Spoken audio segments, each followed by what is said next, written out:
Hello friends, इडुनामा में आपका स्वागत है। आज हम NCERT best MCQ series start करने जा रहे हैं। इस वीडियो में हम 200 एमसीक्यू डिस्कस किए हैं विथ एक्सप्लेनेशन। ये आने वाले एग्जाम के लिए अति महत्वपूर्ण साबित होगी क्योंकि ये 4 एरियाज से क्वेश्चन उठाए गए हैं। आइए हम डिस्कस करते हैं। फर्स्ट क्वेश्चन, पृथ्वी पर दिन और रात होते हैं, किस कारण से पृथ्वी पर दिन और रात होते हैं? तो पृथ्वी पर दिन और रात होने के कारण है दैनिक गति के कारण। कि परिभ्रमण गति जो पृथ्वी है जो सूर्य की परिक्रमा करते हैं 23 घंटा 56 मिनट 4 सेकंड, जिस कारण से पृथ्वी पर दिन और रात होते हैं। और पृथ्वी पर मौसम क्यों बदलते हैं, इसके पीछे कारण ये है कि पृथ्वी अपने अक्ष पर 23.5 डिग्री झुकी हुई है और परिक्रमण गति रिवॉल्यूशन के कारण है जो पृथ्वी पर दिन और रात होते हैं। कुछ एडिशनल पॉइंट हम जान लेते हैं कि भारत का जो इंडियन स्टैंडर्ड टाइम है, भारतीय मानक समय है जो 82 degree 30 minutes 82 degree 30 minute east में है, जो अभी बिहार मध्य निषेध परीक्षा में पूछा भी गया था। ये इलाहाबाद के नैनी से गुजरती है जो मिर्ज़ापुर के पास है। और ग्रीन बीच मीन टाइम 0 डिग्री से इंडियन स्टैंडर्ड टाइम 5.5 घंटे आगे है। जो ईस्ट में होते हैं, जो पूरब में समय बढ़ते हैं, वो एक दिन +1 होते हैं और पश्चिम से वो -1 होते हैं। तो हमारे यहाँ एक दिन प्लस में चलता है और वेस्ट में ये एक दिन पीछे चलता है। ये 0 डिग्री विषुवत रेखा है जिसे 0 डिग्री इक्वेटर कहते हैं। यहाँ से इधर बराबर होते हैं। और जैसे बोल सकते हैं कि यहाँ पे सूर्य है जो कि सूर्य की लंबवत प्रकाश पड़ती है, जिस कारण से यहाँ पे एक दिन और बराबर रात होती है। और ये देखिए 0 डिग्री से नीचे है, ये 23.5 डिग्री साउथ और ये 23.5 डिग्री ऊपर नॉर्थ है, ठीक है। और ये 66.5 डिग्री नीचे साउथ, 66.5 डिग्री ऊपर नॉर्थ है। 23.5 डिग्री साउथ को बोलते हैं ट्रॉपिक ऑफ कैंसर और ये tropic of Capricorn 66.5 degree south को बोलते हैं। जैसे ऊपर चलता है, ऊपर सेम चलेगा, नीचे भी सेम चलेगा। और ये साउथ पोल है और ये नॉर्थ पोल है, ठीक है। तो यहाँ पे आगे हम देखते हैं कि ये ट्रॉपिक ऑफ कैंसर जो भारत से गुजरता है, ट्रॉपिक ऑफ कैंसर, ठीक है। ट्रॉपिक ऑफ कैंसर भारत के 8 राज्यों से गुजरता है, जैसे गुजरात हो गया, राजस्थान, मध्य प्रदेश, छत्तीसगढ़ और झारखंड, उड़ीसा नहीं, ये वेस्ट बंगाल और त्रिपुरा और मिजोरम। 2 नॉर्थ ईस्ट स्टेट से गुजरते हैं और बाकी 6 इधर जो मेनलैंड स्टेट से गुजरते हैं। दोस्तों अब हम देखते हैं कि यहाँ पे देखिए नॉर्थ हेमिस्फेयर हो गए, 0 डिग्री इक्वेटर से ऊपर हो गए नॉर्थ हेमिस्फेयर और नीचे साउथ हेमिस्फेयर हो गए। भारत है जो नॉर्थ हेमिस्फेयर में आता है, ईस्ट नॉर्थ हेमिस्फेयर में आता है। यहाँ पे नॉर्थ हेमिस्फेयर में 21 जून को सबसे बड़ा दिन होता है, जिसके कारण इंटरनेशनल योगा डे 21 जून को मनाया जाता है। अंतर्राष्ट्रीय योगा डे 21 जून को मनाया जाता है। और सबसे छोटी दिन है जो 22 सबसे छोटी रात, सॉरी एक मिनट, सॉरी फ्रेंड, 21 जून को नॉर्थ हेमिस्फेयर में सबसे बड़ा दिन होता है, जिस कारण से इंटरनेशनल योगा डे होता है। और 22 दिसंबर को साउथ हेमिस्फेयर में सबसे बड़ी रात होती है। और इसी का उल्टा अगर हम करेंगे तो साउथ हेमिस्फेयर में तो 22 दिसंबर को सबसे बड़ा दिन होता है, ठीक है, और 21 जून को सबसे छोटा दिन होता है। ये आपको कंसेप्ट समझ में आ गया होगा। आगे बढ़ते हैं। अब हम जानते हैं इक्विनॉक्स के बारे में। इक्विनॉक्स मतलब जो 0 डिग्री इक्वेटर है उसके जो सूर्य जो दिन और रात जहाँ पे बराबर होती है, ठीक है। अब हम जानते हैं 21 मार्च को नॉर्थ हेमिस्फेयर में दिन और रात बराबर होते हैं। और उसी तरीके से 22 सितंबर को साउथ हेमिस्फेयर में ये शरद विषुव, जिसे बोलते हैं ऑटोमनल इक्विनॉक्स, शरद विषुव बोलते हैं। शरद विषुव 22 सितंबर को याद रखिएगा साउथ हेमिस्फेयर में, और 21 मार्च को ये नॉर्थ हेमिस्फेयर उत्तरी गोलार्ध में होती है और 22 सितंबर को दक्षिणी गोलार्ध में। आगे देखते हैं।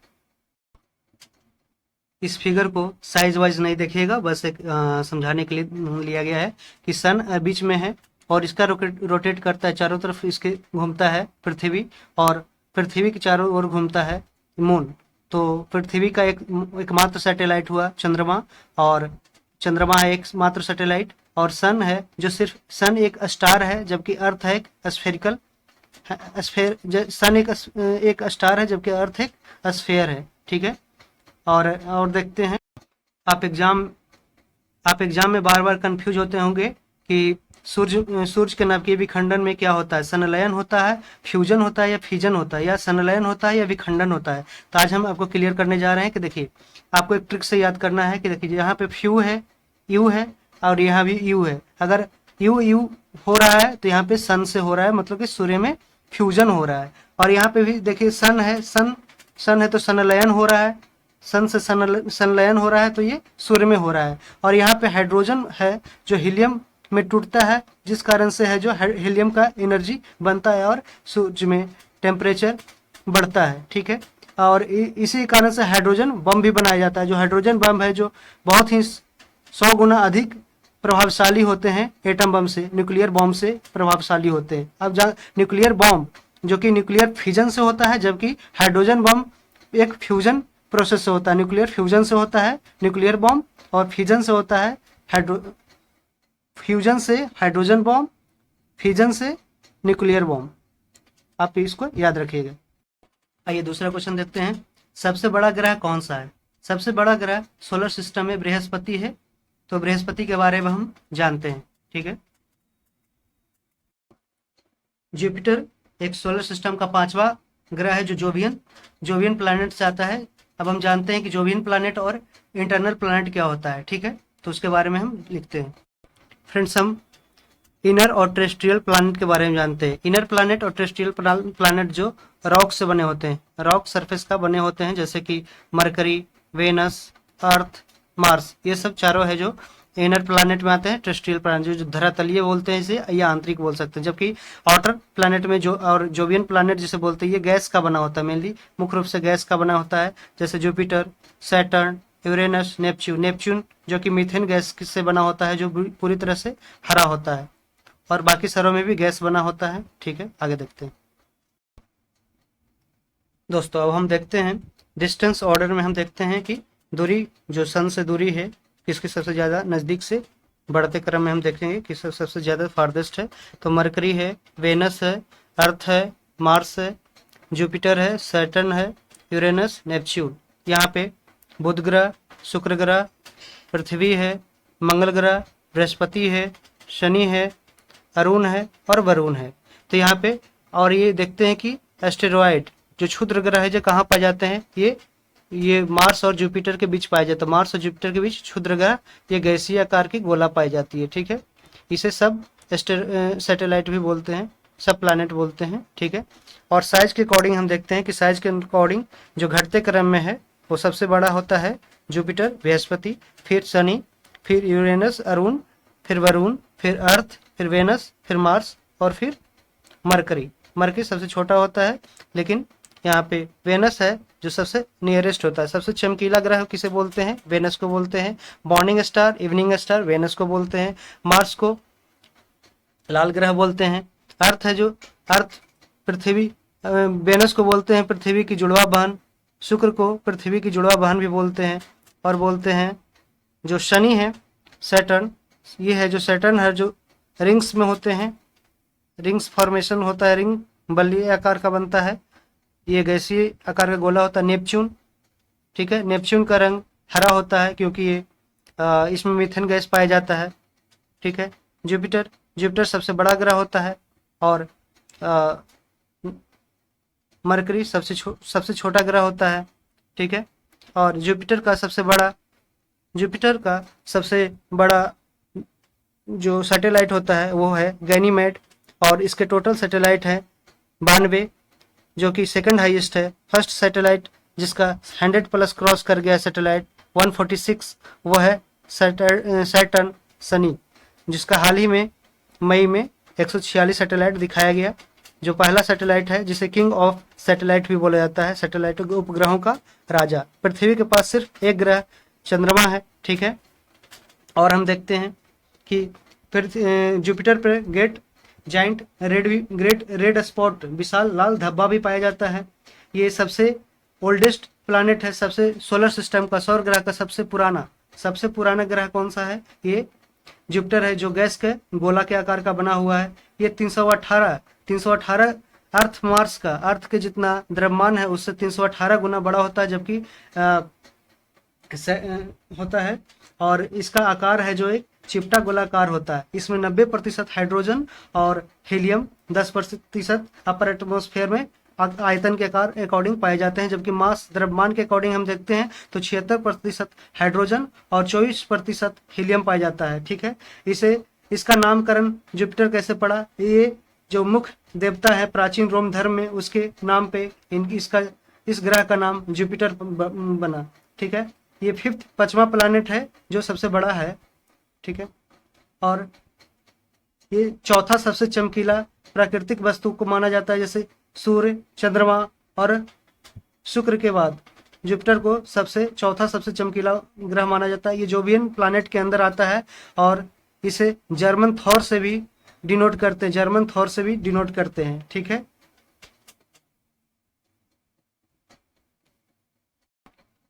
जूनो मिशन किसके लिए लॉन्च किया गया था? बृहस्पति ग्रह के लिए जूनो मिशन लॉन्च किया गया था। मार्स के 2 सैटेलाइट है, डेमोस और फोबोस।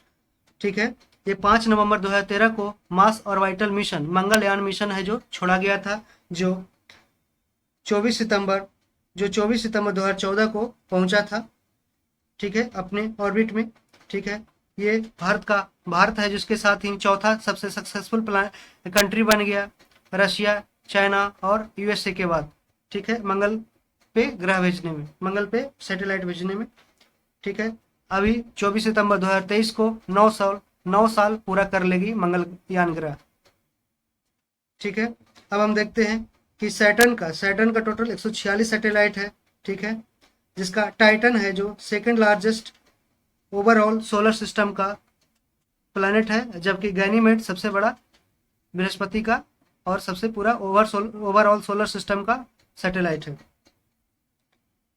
मरकरी का देखते हैं, मरकरी का, नेपच्यून का, सबका हम देखते हैं। तो मरकरी का कोई भी सैटेलाइट नहीं होता है और वेनस का कोई भी सैटेलाइट नहीं होता। मरकरी और वेनस आप याद रखिएगा, कोई भी सैटेलाइट नहीं होता है। जबकि यूरेनस, अरुण का 27 सैटेलाइट होता है, जो कि ये क्वेश्चन पूछा जा सकता है कि किसके कैरेक्टर के आधार पे इसका अरुण के 27 मून का नाम रखा गया। तो विलियम शेक्सपियर और अलेक्जेंडर पोप के वर्क्स के आधार पे, जो उनके द्वारा रचना की गई है, उनके नाम पे, उसके कैरेक्टर के नाम पे है जो 27 मून का नाम रखा गया। मरकरी में कोई सैटेलाइट नहीं, वेनस में कोई सैटेलाइट नहीं, अर्थ में सिर्फ एक सैटेलाइट मून। नेपच्यून में 14 सैटेलाइट होते हैं, नेपच्यून बरून में 14 सैटेलाइट होते हैं। हरा रंग नेपच्यून का होता है मीथेन गैस के कारण, मीथेन क्योंकि लाल ग्रह को अवशोषित कर लेता है और ग्रीन रंग को रिफ्लेक्ट कर देता है, जिसके कारण से ये ब्लू ग्रीनिश कलर देता है। ठीक है, वेनस और यूरेनस है जो east to west clockwise rotate करता है, पूर्व से पश्चिम की ओर। 2 ही ऐसे ग्रह हैं जो पूर्व से पश्चिम की ओर क्लॉकवाइज घड़ी के दिशा के अनुसार घूमते हैं, जबकि और अदर प्लैनेट है जो वेस्ट टू ईस्ट घूमते हैं, जैसे कि एंटी क्लॉकवाइज पश्चिम से पूर्व की ओर घूमते हैं। वेनस है, शुक्र है जो सबसे नजदीक है पृथ्वी के और ये सबसे ब्राइटेस्ट है, इसे इवनिंग और मॉर्निंग स्टार भी बोलते हैं। हैली पुच्छल तारा जो 76 साल बाद दिखाई देगा, हैली कॉमेट है जो 76 साल बाद दिखाई देगा। लास्ट सीन दिखाया गया था 1986 में, 1986 में। आगे हम देखते हैं तीसरा क्वेश्चन, हम देखते हैं सबसे छोटा ग्रह कौन है। सबसे छोटा ग्रह है, यहाँ पे आप देख सकते हैं, अभी हम बताएं, सबसे छोटा ग्रह बुध और सबसे बड़ा ग्रह बृहस्पति। आगे क्वेश्चन देखते हैं। अगुलहास धारा किस महासागर में बनती है? ये बनती है इंडियन ओशियन में, हिंद महासागर में अगुलहास धारा बोलते हैं। ये किस तरीके की धारा है?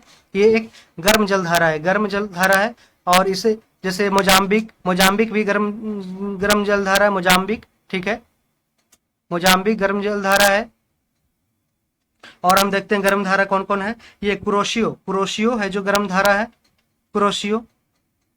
ठीक है, और आप याद रखिए कुरोशियो गर्म है। ठीक है, वो लेकिन ओयोशियो है जो ठंडा है, जबकि कुरोशियो गर्म है। ठीक है, और लेब्राडोर आप देख देखते हम लेब्राडोर एक ये कोल्ड करंट है, लेब्राडोर ओएसयू करंट कोल्ड है, ठीक है, कोल्ड करंट है।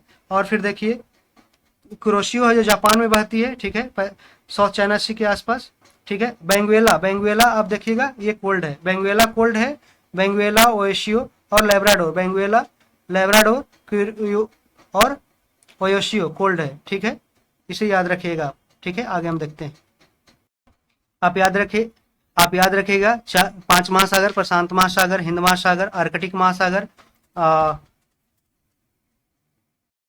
अटलांटिक महासागर और अंटार्कटिक महासागर। अटलांटिक महासागर को व्हाइट कंटिनेंट बोला जाता है जहां बर्फ ही बर्फ है, ठीक है। और अटलांटिक महासागर का शेप है जो एस आकार से डिनोट किया जाता है, और इसे अंध मतलब अंधा महाद्वीप भी बोला जाता है, ठीक है, इसे याद आप रखिएगा। मरियाना ट्रेंच कहाँ है? मरियाना ट्रेंच है जो पैसिफिक ओशियन, पैसिफिक मैंने प्रशांत ओशियन में ये मरियाना ट्रेंच है। और मेडागास्कर कहाँ है? हिंद महासागर में, जो भारत के केरल तट के नीचे है, हिंद महासागर में, ठीक है। बे ऑफ बंगाल इसी में बहती है। अब हम देखते हैं पृथ्वी का सबसे भीतर वाला भाग क्रोड किसका बना होता है? क्रोड बना होता है ये निकेल एंड आयरन का, निकेल नीफे जिसे बोलते हैं हम, नीफे, ठीक है।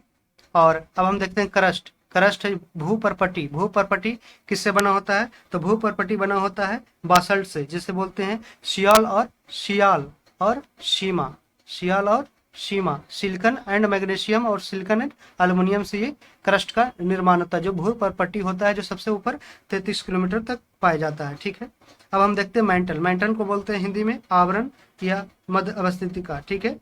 मेंटल है जो बासल्ट से 2900 किलोमीटर नीचे तक बनता है, 2900 किलोमीटर तक बनता है, ये बासल्ट का बना होता है, ठीक है। और जैसे कोर है जो कोर, इंटरनल कोर और एक्सटर्नल कोर, आउटर कोर और inner core, inner core solid होता है जबकि आउटर कोर लिक्विड होता है, ठीक है। अब यहाँ पे देखते हैं अपर और लोअर मेंटल को डिवाइड कौन करता है? अपर मेंटल, यहाँ पे 2 मेंटल होता है, अपर मेंटल और लोअर मेंटल। अपर मेंटल और लोअर मेंटल को डिवाइड करता है रेपिटी, ठीक है, याद रखिएगा, रेपिटी डिस्कंटिन्यूटी, ठीक है, जिसे बोलते हैं रेपिटी असंबंधता, ठीक है। अपर मेंटल लोअर मेंटल को डिवाइड करता है, ठीक है। कॉनरोड डिस्कंटिन्यूटी क्या है? पूछ सकता है, ये क्वेश्चन पूछता है, कॉनरोड डिस्कंटिन्यूटी क्या है? ये है जो डिवाइड करता है अपर कोर और मेंटल कोर को, ठीक है।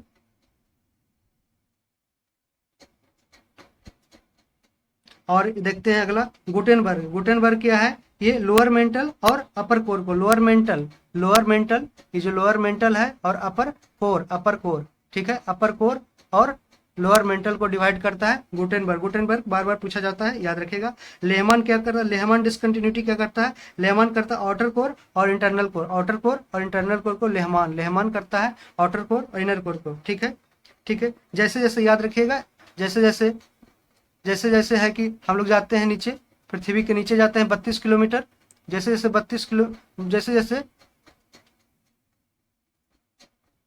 जैसे नीचे जाते हैं, ठीक है, 32 किलोमीटर नीचे पृथ्वी के जाने पे हमेशा है जो 1 डिग्री से टेम्परेचर है जो बढ़ता है, ठीक है, याद रखिएगा, 1 डिग्री टेम्परेचर बढ़ता है नीचे जाने पे।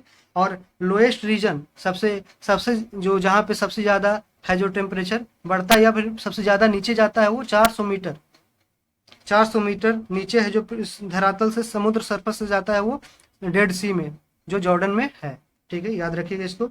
और पाइथागोरस ने कहा था कि पृथ्वी गोल है और यह आकाश में लटकी हुई है स्वतंत्र रूप से। किसने कहा था कि पृथ्वी गोल है और यह आकाश में लटकी हुई है स्वतंत्र रूप से? पाइथागोरस। न्यूटन ने कहा था कि पृथ्वी नारंगी के समान है, न्यूटन ने कहा पृथ्वी नारंगी के समान है, जबकि जेम्स जीन ने कहा कि पृथ्वी नारंगी के बजाय नाशपाती जैसा है। जेम्स जीन ने कहा कि नारंगी के बजाय पृथ्वी नाशपाती जैसा है, ठीक है। पृथ्वी पर 4 सतह पाया जाता है, भाग जिसे स्थल भाग लिथोस्फीयर कहते हैं, जलमंडल हाइड्रोस्फीयर, वायुमंडल एटमॉस्फेयर और बायोस्फीयर जैवमंडल बोलते हैं। भूपटल पर सबसे ज्यादा कौन सा गैस पाया जाता है? ऑक्सीजन सबसे अधिक 46% पाया जाता है, सिलिकॉन 27%, एल्युमिनियम 8.13% पाया जाता है। ठीक है, और सबसे पहले हम जानते हैं कि पृथ्वी का सबसे पहले पृथ्वी का विकास जन्म कब हुआ था। ये 4.5 बिलियन साल पहले हुआ था। 4.5 बिलियन, ये पूछा गया है था क्वेश्चन सीडीएस में। 4.5 बिलियन ईयर्स अगो ये पृथ्वी का जन्म हुआ था। इसमें पहला जीव कौन था? पहला जीव कौन था? ये जो ब्लू ग्रीन एल्गी, नील हरित शैवाल था, जो साइनोबैक्टीरिया एक है। एक साइनोबैक्टीरिया नील हरित शैवाल का सबसे पहले है जो पृथ्वी पे जन्म हुआ था, जिसे पहला जीव माना जाता है। ठीक है, इसको ध्यान में रखिएगा। छठा क्वेश्चन है, मैग्नीज के उत्पादन में भारत का दूसरा स्थान है, प्रथम देश कौन सा है? प्रथम देश यहाँ पे रूसी संघ हो जाएगा, रशिया, यूएसएसआर। ठीक है, यूएसएसआर है जो मैग्नीज के उत्पादन में दूसरा है, जबकि भारत मैग्नीज के उत्पादन में पहला है रशिया और दूसरा है भारत। ठीक है, मैग्नीज का हम ऐसा यूनिट होता है Mn, जिसका एटॉमिक नंबर होता है 25। ठीक है, 25 एटॉमिक नंबर होता है। और हम देखते हैं आयोडीन का होता है 53। ठीक है, याद रखिएगा। सिलिकॉन का 14, कोबाल्ट का 27, गोल्ड का 79, आयरन का 26। ठीक है, सिल्वर Ag का 47। ठीक है, ये सब कुछ कुछ मेटल्स है, उसका नाम याद रखिएगा। ठीक है, हेलो। अब हम देखते हैं कि निम्नलिखित में से कौन सा देश कोयले का सबसे बड़ा उत्पादक है। तो यहाँ पे इस क्वेश्चन में हम दोनों डिस्कस करेंगे, उत्पादक और भंडारक के कौन कौन है। तो उत्पादक, कौन सा देश कोयले का सबसे बड़ा उत्पादक है? तो उत्पादक में सबसे पहले चीन है, फर्स्ट पोजीशन चीन उत्पादक में है। सेकंड पोजीशन इंडिया का है। ठीक है, ये हो गया उत्पादन में। ठीक है, और जबकि हम और तीसरा पोजीशन देख लेते हैं, ये अमेरिका का है। ठीक है, अब हम देखते हैं